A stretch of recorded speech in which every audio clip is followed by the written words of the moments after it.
นี่โอเคบ่โอเคบ่พี่น้องมันนี่แหละการหาอยู่หากินสายธรรมชาติมือได้กะได้กินมือบ่ได้กะเงินซื้อคือเก่าพี่น้องเอ้ยเนาะบ่แน่บ่นอนมักบ่คือกันบางคนก็มักหมู่มักพวกบางคนก็มักม่วนมักซื่นแต่สำหรับลุงใหญ่นี่ก็มักเงียบๆพี่น้องเอ้ยก็บ่แม่นว่าเงียบเก็บโตเก็บความทุกข์เด้ เงียบก็คือว่าออกมาอยู่แถวชนบทหรือว่าแถวป่าหญ้าต้นไม้อยู่กับชายธรรมชาติไปนะเนาะหนีจากความวุ่นวายเนาะโอ้ยนี่มาหาอยู่หากินสิเด็พี่น้องเอ้ยจุนเจือครอบครัวไปมือได้มือบ่ได้ก็บ่ว่ากันการหาอยู่หากินนี่ก็ได้หนึ่งเต็มนี่บ่ใหญ่หรอกน้อยๆแต่น้อยๆสิถ้าบ่มาหาก็บ่ได้เด้พี่น้องเอ้ยนะต้องออกมาแรงๆค่ำๆมานี่โอเคเดี๋ยวยาวต่อหนึ่งเต็มหัวใหญ่หัวน้อยจวดอีกตัดซ้ายมาปุ๊บแล้วก็ครับสายธรรมชาติมีปลาออกมาแล้วพี่น้องมานี่เนาะมาพบมาพอกันหลังจากที่เราก็ได้ออกมา2 มื้อน้องเลยวุ่นวายอยู่กับเวียกทำงานเนาะออกมาสบายใจขึ้นบาทเลยคนเคยออกป่าพี่น้องเลยได้บ่ได้ก็เป็นอีกเรื่องหนึ่งแต่ว่าเรื่องที่ออกมานี่คือสำคัญสุดคือว่าเขาเคยออกมาป่าเนาะแล้วก็ออกมาแบบสงบแบบยังมักแบบนี้นะพี่น้องเนาะได้บ่ได้ก็เป็นอีกแบบเรื่องหนึ่งเพราะว่าการที่เขาออกมาหากินเนี่ยกับมือได้มือบ่ได้กับส่วนมากกับซีเมนบ่ได้อะไรเนาะแต่ว่าอยู่เพื่อนอยู่บ้านอยู่ซองเขาก็บ่ให้ขาดอยู่ขาดกินเขาก็ต้องมีอีกที่ว่าจำลองไว้โมเมนต์ว่าสิออกมาป่านี่มาหาแล้วก็ได้เมื่อกินอย่างเดียวโมเมนต์เนาะว่าเขาออกมานี่เพื่อว่าแล้วเรียกแล้วงาน2 มื้อเขามีเวียกมีงานกับบ่ได้ออกมาเนาะมีเวียกบ้านการเมืองเขากับบ่ได้ออกมาเวลาว่างๆเนี่ยเขาก็ออกมาพักผ่อนหย่อนใจออกมาหาอันอากาศแบบว่าบรรยากาศดีๆออกมาเที่ยวป่าแบบนี้นะพี่น้องเนาะมาที่เก่าคือเดิมพี่น้องมาพ่อกันมาดุนกันได้บ่ได้เป็นอีกเรื่องหนึ่งเนาะเอาที่สบายใจเฮาแล้วก็แบบมีความสุขได้ออกมาแล้วก็มีความสุขพี่น้องเนาะมักไผมักมันว่ากันพี่น้องโอเคเนาะนี่โอเคบ่โอเคบ่พี่น้องมันนี่แหละการหาอยู่หากินสายธรรมชาติมือได้กะได้กินมือบ่ได้กะเงินซื้อคือเก่าพี่น้องเอ้ยเนาะบ่แน่บ่นอนมักบ่คือกันบางคนก็มักหมู่มักพวกบางคนก็มักม่วนมักซื่นแต่สำหรับลุงใหญ่นี่ก็มักเงียบๆพี่น้องเอ้ยก็บ่แม่นว่าเงียบเก็บโตเก็บความทุกข์เด้เงียบก็คือว่าออกมาอยู่แถวชนบทหรือว่าแถวป่าหญ้าต้นไม้อยู่กับชายธรรมชาติไปนะเนาะหนีจากความวุ่นวายเนาะโอ้ยนี่มาหาอยู่หากินสิเด็พี่น้องเอ้ยจุนเจือครอบครัวไปมือได้มือบ่ได้ก็บ่ว่ากันการหาอยู่หากินนี่ก็ได้หนึ่งเต็มนี่บ่ใหญ่หรอกน้อยๆแต่น้อยๆสิถ้าบ่มาหาก็บ่ได้เด้พี่น้องเอ้ยนะต้องออกมาแรงๆค่ำๆมานี่โอเคเดี๋ยวยาวต่อหนึ่งเต็มหัวใหญ่หัวน้อยจวดอีกจึก นี่เต็มนี่บ่อใหญ่บ่อน้อยพอดีงาม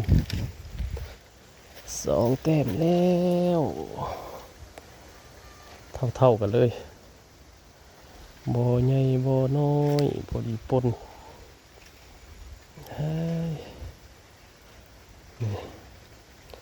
มาแล้วยังไงออกมาทาง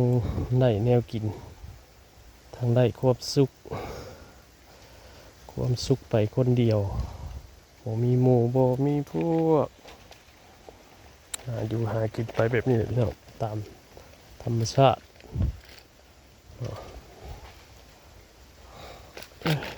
โอ้ยหนักคักป้ากินเลิกก็ดีให้ละ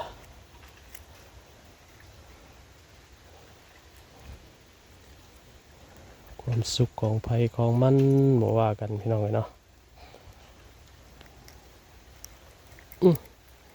โอ้ป่าน้อยๆคือกินเลิกแต่ว่าตึกินเลิกก็ดีโอ้ปักเข้าสุดเลย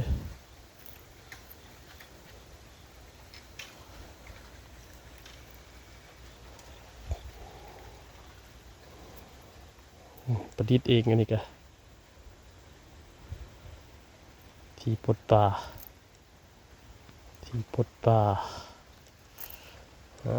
โอเค2 แต้มเนี่ยปลาโมเมนปลาบึงปลาน้ำข้างโมเมนนั่นเนาะปลาน้ำปีต่อปีเลยบ่ใหญ่ปลาข้อน้อยปลาคอกั้งสิจ๊ะโมเมนปลาข้อใหญ่ปลาคอกั้งโอเคยาวต่อเอาอีกจะดึกจะหน่อยจะกลับบ้านบรรยากาศก็เย็นสบายบ่ฮ้อนมีลมกับบ่แห้งบ่ฮ้อนกับบ่หนาวบรรยากาศดีเดี๋ยวตอนเมื่อเลาะเบิ่งบรรยากาศเมื่อเลยน้องเอ้ยนี่เนาะนี่น้ำกับบ่หลายน้ำนะพอตะหล่องตะแหล่งนี่แหละปลาคอน้อยก็อยู่ปลาคอใหญ่คือ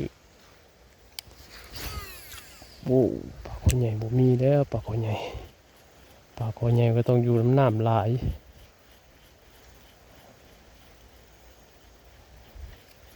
อยู่บึงอยู่เขื่อนปลาคอใหญ่หลายนี่ปลาคอน้อยโอเคพี่น้องไปขักแล้วบ่บาดพี่น้องคำแล้วคำพาห่วยนี่ไป3 แต้มพอปน3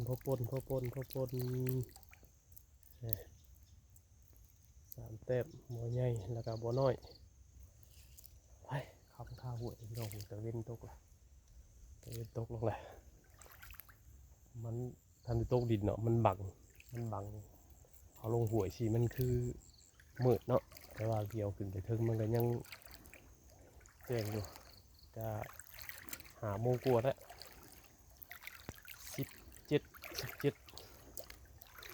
17 โมงกว่าพอดีวัวกล้วยเขาคอกเขาแรกพอดีเขาก็เมื่อพอดีว่ามันก็อยู่น้ำปลาทุ่งไร่ทุ่งนาเนี่ยมันก็บ่เอาคอกกับมีแต่คนอยู่ไร่อยู่หน้าเนาะกับบุปิตย่านปันไดคำก็ได้กลับบ้านพี่เนาะเมื่อไม่จะว่ากันอีกได้ออกมาแล้วกับซ่วงแล้วบัดนี้คำเลยมาแล้วก็ว่าคำไว้เนาะเขาบอกปลาเลยได้พออยู่พอกินมานี่พอเลี้ยงง่ายโอเคพี่น้องโอเคพอกันอีก ปิดหน้าไปทางไหนเนาะเราขึ้นมาแล้วก็ยังไม่ได้คำปานใดขึ้นมาแล้วก็ยังไม่คำปานใดไปกลับบ้านพี่น้องมานี่คำเลยไปน้ำกันกลับน้ำกันลุยเมื่อฮอดเพื่อนพอดีคำอุดมาได้เลนไว้ทางมันกะทางลัดทงลัดไว้ตรงหน้าเนาะคือทางเลนสะดวกสบายเลย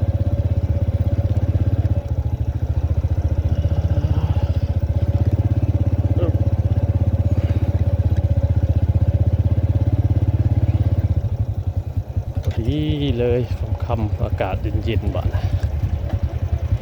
เดี๋ยวลมตกอ้ายเย็นสบายหามะกอกกับบ่มียังไงยังบ่สุกอยู่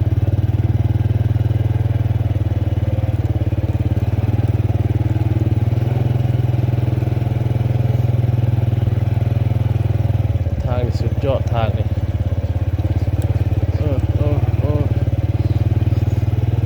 ทางไปให้ไปหน้าเป็นทางรถไถ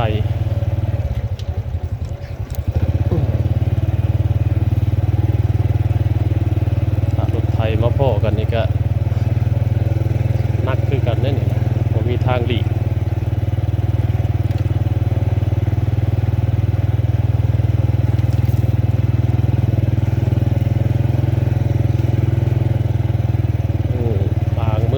ไปไกลบากมือกับไปใกล้มาช่วงปลายกับไปใกล้ๆนี่เลยมือได้มือพอได้ไปหากินมือแบบนี้แหละโอ้หลุดออกมาแหละ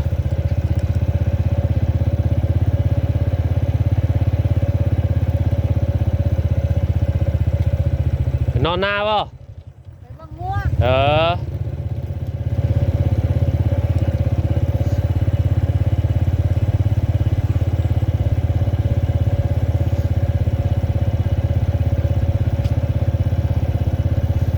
ท่อบ่เป็นดินทรายทางนี้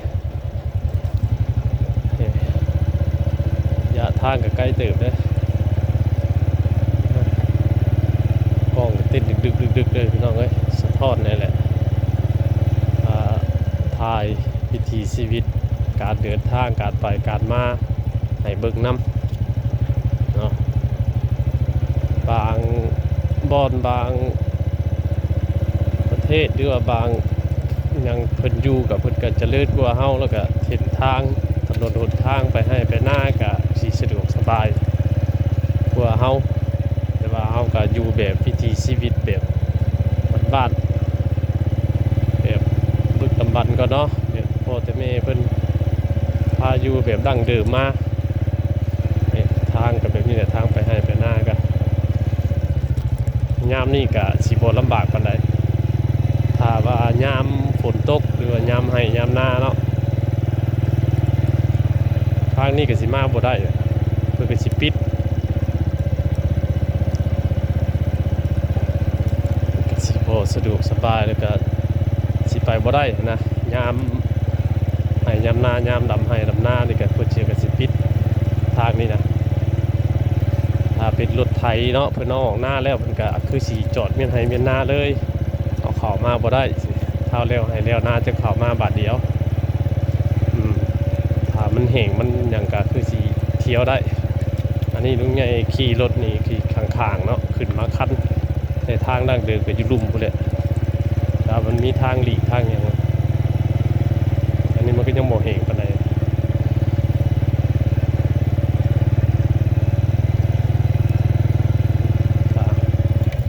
ทางลบทางหลีกทางโค้ง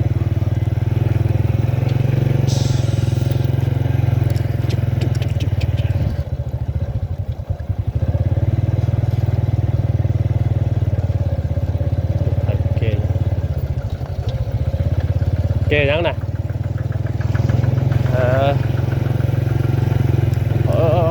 สาวคือผักเนี่ยทางเขาสาวเป็น